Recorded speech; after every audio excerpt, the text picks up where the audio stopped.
Nós voltamos a conversar com Otávio Nunes, diretor da Interfarma, Associação da Indústria Farmacêutica de Pesquisa, e Jorge Venâncio, coordenador da CONEP, Comissão Nacional de Ética em Pesquisa, sobre o projeto de lei que cria o marco legal para pesquisas clínicas no país.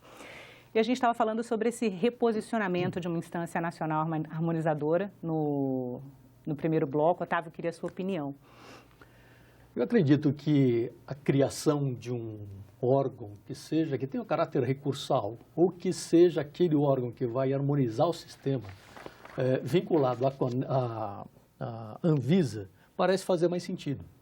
Porque hoje, do jeito que está, ele não está funcionando.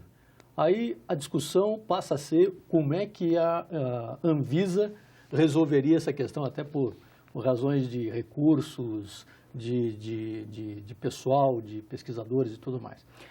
No depoimento do presidente da Anvisa para a gente aqui na TV, ele diz que hoje a Anvisa não tem condições de arcar com essa responsabilidade. Ela precisaria de um reforço de pessoal que não está previsto no projeto. Mas você concorda que essa é uma discussão para depois. Uhum. Né? O que se deveria fazer hoje é definir. Né? Porque, na verdade, eu acho que dentro do diálogo, que é o que está acontecendo nesse momento, eu acho que o doutor Venâncio está muito disposto a isso, inclusive tem demonstrado nos últimos tempos, a própria CONEP. O que deveria acontecer, na verdade, é uma definição, porque hoje, havendo uma mudança, e a discussão também seria se poderia ser diretamente vinculado ao Ministério da Saúde, se poderia ser vinculado diretamente ao Ministério da Ciência e Tecnologia, porque abrigaria também outros tipos de pesquisa. Essa foi uma discussão que estava dentro do diálogo, dentro do debate, inclusive aqui dentro do Senado. O que o pesquisador, o que o patrocinador de pesquisa esperam, na verdade, é uma definição. Né? Na medida em que você define, você dá uma garantia para que haja pesquisa no Brasil. Porque hoje o que acontece é que o pesquisador e que o próprio investidor, o investigador e o investidor, ficam na expectativa de trazer o estudo para o Brasil, mas dependente muito dos prazos de aprovação. E aí não só a CONEP, nós estamos falando do sistema, né? CEP, CONEP e, além disso, a Anvisa. Na medida em que você define isso, você também cria digamos, uma regularidade no sistema. E aí, para nós, o que mais faz sentido nesse momento é a vinculação junto à Anvisa, porque, independente se ela tem ou não condição neste momento, porque, para mim, essa é uma discussão que deverá vir depois e que pode vir, inclusive, por meio da regulamentação da lei.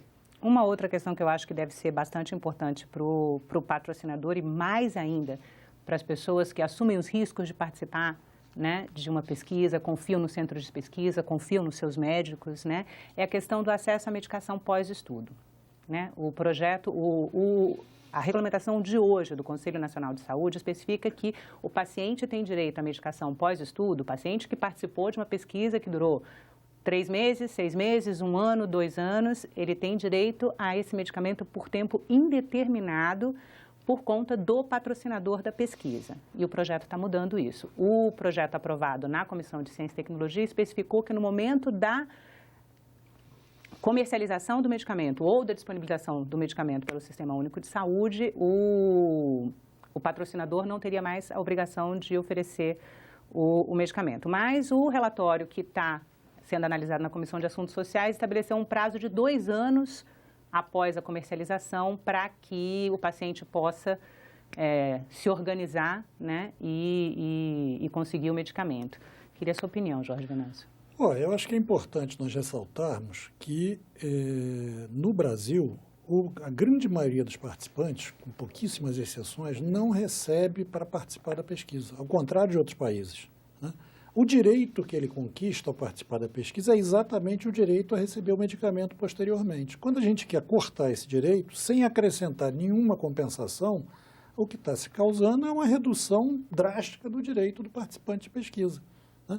Que muitas vezes é uma pessoa em situação quase desesperada. Imagina um paciente com câncer, né? Entra numa pesquisa, melhora, aí acaba a pesquisa, suspende o tratamento. Isso é uma desumanidade, não vejo lógica numa coisa dessa. Então, acho que a norma atual está correta e devemos manter isso. E isso está longe de ser uma coisa que impede os estudos de serem realizados no Brasil em 99,9% dos casos. Eu tenho conversado bastante com os laboratórios, tenho inclusive perguntado a eles quantos pacientes em pós-estudo eles têm no país. O que me respondeu um número maior até hoje falou em 180. Para quem tem um lucro de alguns bilhões, não tem condição de pagar o tratamento de 100 e poucas pessoas, não acredito que seja verdade, né? Acho que está se fazendo uma tempestade em copo d'água, visando fundamentalmente reduzir o direito das pessoas que estão participando das pesquisas numa situação muitas vezes dramática. Num dos centros de estudos que eu visitei, nenhum paciente estava como usuário, né, de medicamento pós-estudo. E no Hospital Universitário de Brasília, que já foi sede de centenas de estudos clínicos, uma paciente apenas. Tem a geladeirinha dela, com o medicamento dela lá, que ela busca toda semana. Otávio, por que mudar a regra? Eu acho que, pelo que está proposto no projeto, no relatório do senador Otto, nos parece ser um prazo muito adequado. Né? 2 anos após a comercialização. Por quê? Porque esse tempo é o tempo que o medicamento estaria disponível no mercado. Né? E, inclusive, já disponível para ser incorporado no sistema. Né? Hoje há uma discussão enorme em relação ao tempo que se demora para incorporar um medicamento no sistema público de saúde. E o gasto que o sistema de saúde tem com a judicialização. Né? Que está crescendo a cada instante. Né? Então, esta, inclusive, seria uma forma de você reduzir a judicialização. Porque, na medida em que você incorpora, o sistema acaba reconhecendo que há uma nova tecnologia disponível e que pode ser oferecida ao paciente. E o tempo de 2 anos é um tempo adequadíssimo, porque, de fato, atende à expectativa dele e, provavelmente, não é nenhum desespero para quem está produzindo, para quem está trazendo a pesquisa para o Brasil. Mas e para o paciente, que vai ter que entrar na justiça, que vai... Ele não precisa entrar na justiça. Basta que o sistema incorpore o novo medicamento. Mas a gente está partindo de uma hipótese. Da né? mesma forma que você também está partindo de uma hipótese. O sistema vai incorporar os medicamentos que foram resultado das Isso é o que pesquisas. Deveria acontecer. Né? Porque, e exatamente por conta disso, é que a judicialização está tomando uma dimensão incontrolável. O governo está muito preocupado com isso.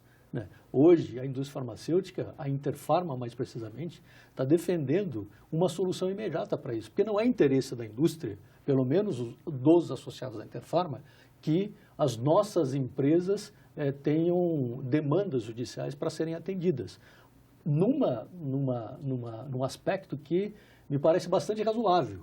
Existem formas do governo hoje de oferecer medicamentos para os seus pacientes, para os brasileiros de modo geral, negociando com a indústria, incorporando novas tecnologias, trazendo a possibilidade de sentar à mesa e fazer uma aquisição sem os riscos que hoje a judicialização traz. Na medida em que você tem um medicamento novo, ou qualquer que seja, mas novo em especial, negociado diretamente por imposição da lei, por imposição da lei não há negociação. Então o governo está gastando muito mais com isso nesse momento. E o que a gente está propondo, nós da Interpharma, inclusive, estamos discutindo e tentando fazer um movimento no sentido de reduzir, de alguma forma, encontrar um caminho que também tenha um caminho do diálogo, da conversa, do debate saudável, para que haja uma solução imediata para a questão da judicialização. Só o Sistema Único de Saúde, em 2014, gastou mais de 800 milhões com ações judiciais, né? Mais uma outra questão, aí eu queria começar com o Otávio, que é sobre as alterações em relação à participação social de usuários no sistema de controle ético de pesquisa. Por que mudar a forma como é feita hoje? Olha, não é uma discussão e não é um ponto que seja fundamental. Como eu disse no começo, nós estamos hoje em pleno debate, né?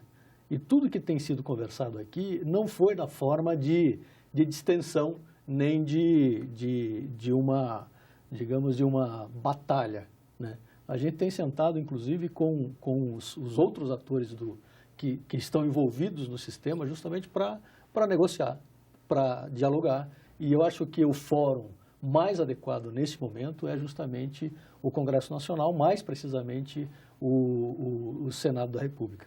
Então, eu imagino que alguns pontos que sejam polêmicos, talvez amanhã não sejam mais. Né? É uma questão de... É possível haver a construção de um consenso sim, aí? Sem dúvida nenhuma, eu tenho certeza disso.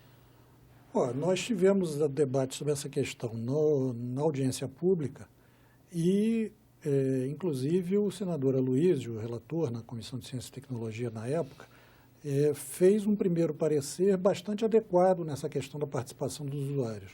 Mas, para nossa surpresa, ele alterou esse parecer posteriormente, fez um segundo parecer em fevereiro, em que aí ele restringiu novamente a participação dos usuários. Você pode explicar exatamente o que é isso? Como que o usuário participa de um comitê? Como é que ele se organiza para participar? Todo comitê, qual é a atualmente, importância para de ter existir, usuários? precisa ter uma participação de usuários, né? Que são o quê? Geralmente os representantes das associações de patologia, né?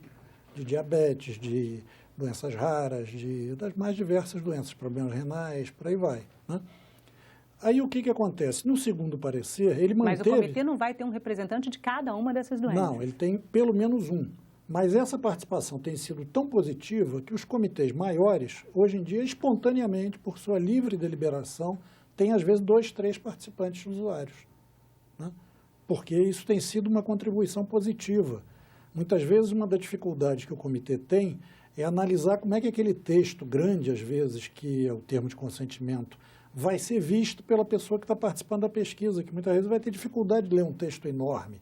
Então, o usuário ajuda a adaptar isso a uma coisa que seja compreensível efetivamente, né? Aí, o que o segundo parecer do senador Aloysio fez? Ele disse que o usuário deve existir dentro do comitê, mas ele tem que ser necessariamente da instituição a qual o comitê é vinculado. O que acontece? Os usuários não se organizam por instituição, eles se organizam por patologia, né?